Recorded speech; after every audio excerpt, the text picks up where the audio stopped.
Olá, meu nome é Alessandro, eu sou capitão da equipe Bismarck de 2020 do Instituto Tecnológico de Aeronáutica e agora iremos seguir com a apresentação.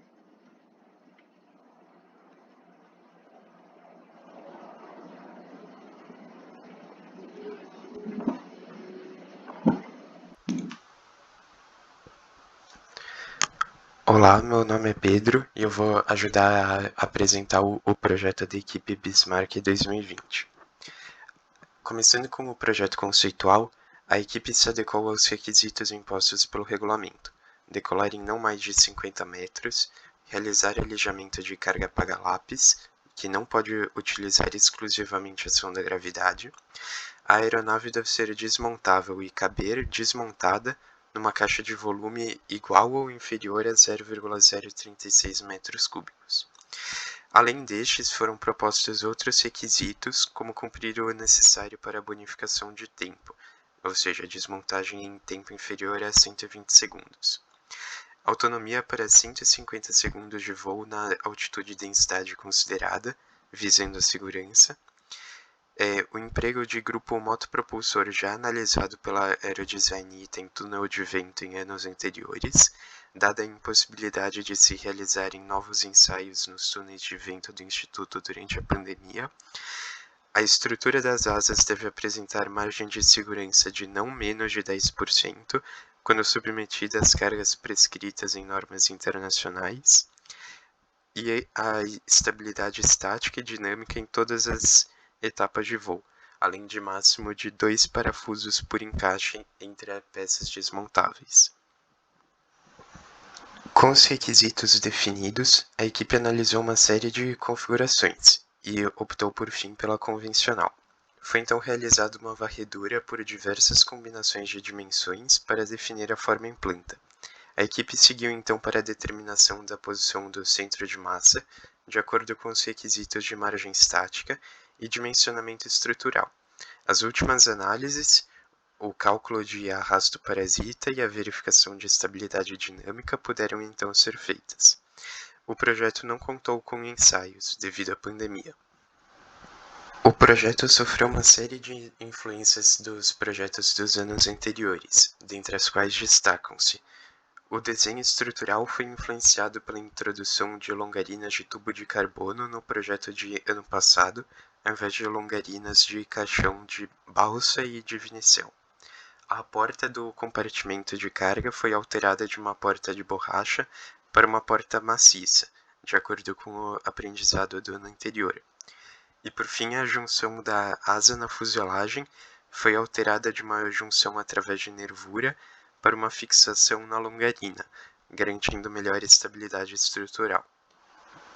Os coeficientes aerodinâmicos da aeronave foram obtidos majoritariamente pelo método Vortex-Lattice, implementado no AVL, com correções em condições não lineares advindas do método da linha sustentadora, aplicado no XFLR5. Além da obtenção e análise dos coeficientes aerodinâmicos, também foi analisada a eficiência da asa e a influência do efeito solo.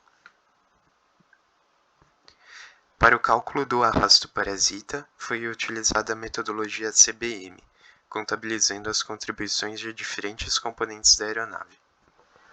O ângulo de stall foi determinado por meio do método da seção crítica, analisando a aeronave sem deflexão e com deflexão máxima de aileron.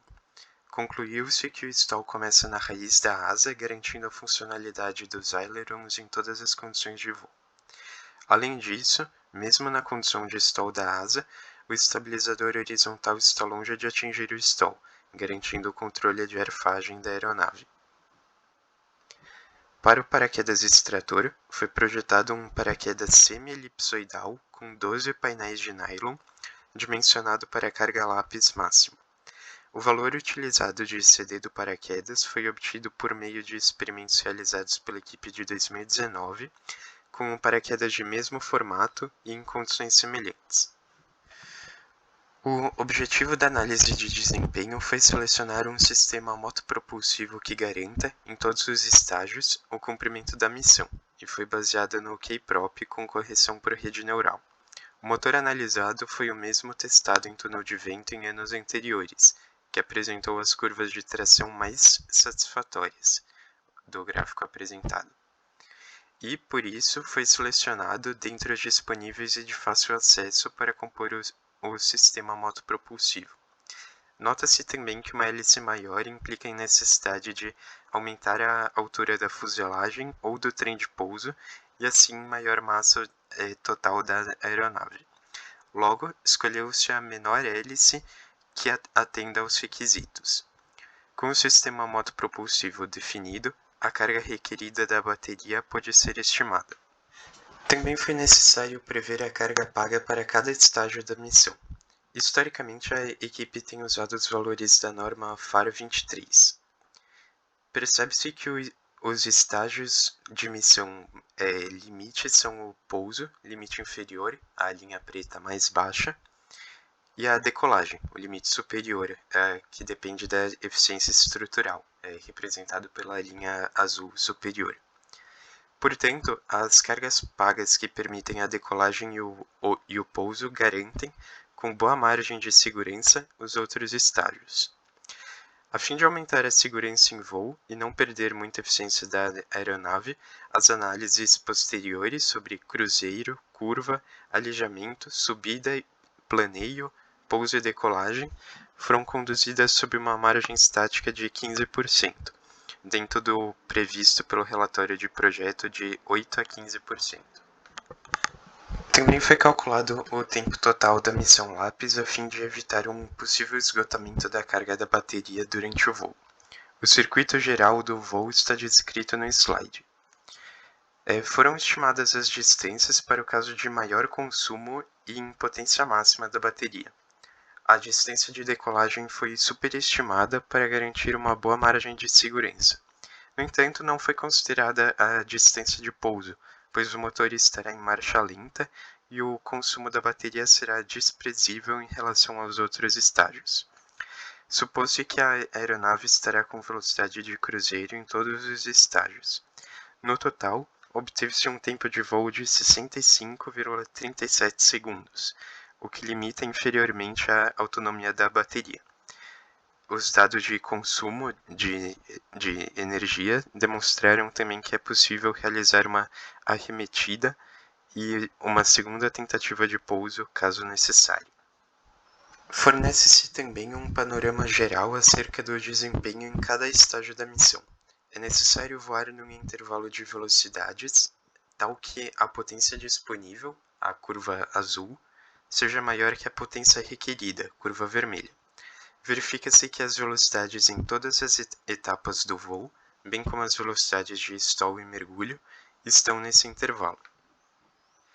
Por fim, o envelope de voo foi construído analisando-se os coeficientes de sustentação para cada faixa de velocidades e assim determinou-se a região segura de voo, para a qual foram usadas como referência as análises de cargas, estruturas e aeroelasticidade.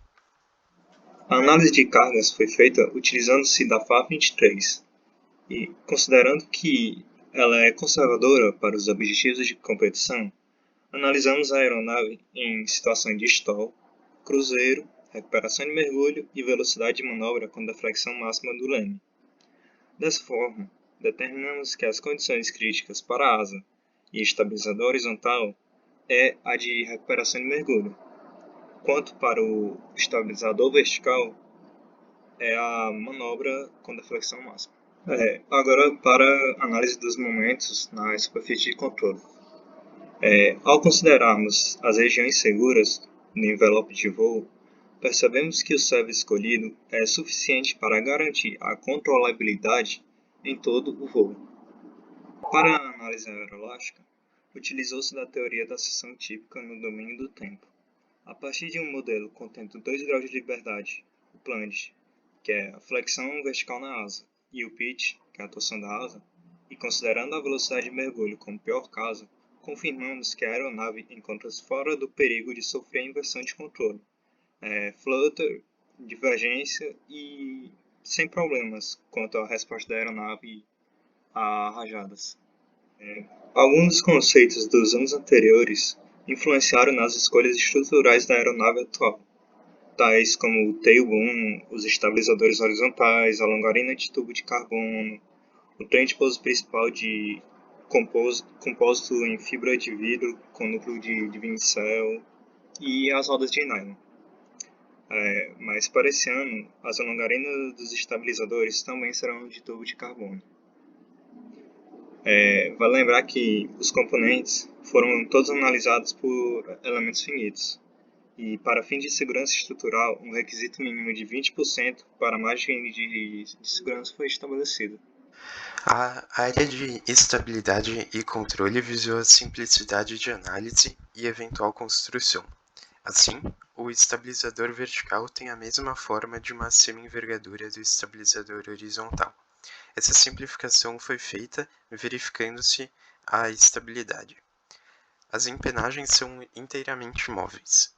Já o aileron foi dimensionado de forma que sua envergadura não atrapalhe a desmontagem da asa, ou seja, sua envergadura se conforma à divisão da asa.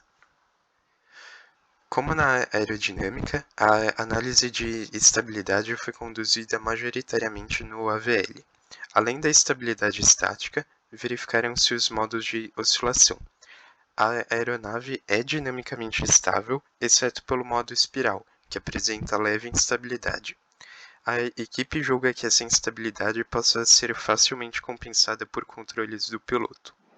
O projeto elétrico sofreu grandes restrições devido à impossibilidade de realização de ensaios.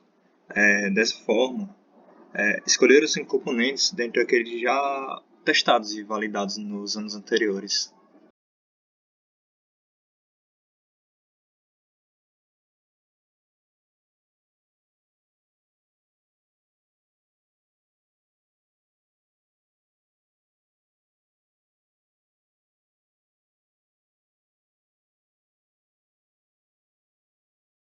Agradecemos a atenção e desejamos uma boa competição a todas as equipes de 2020.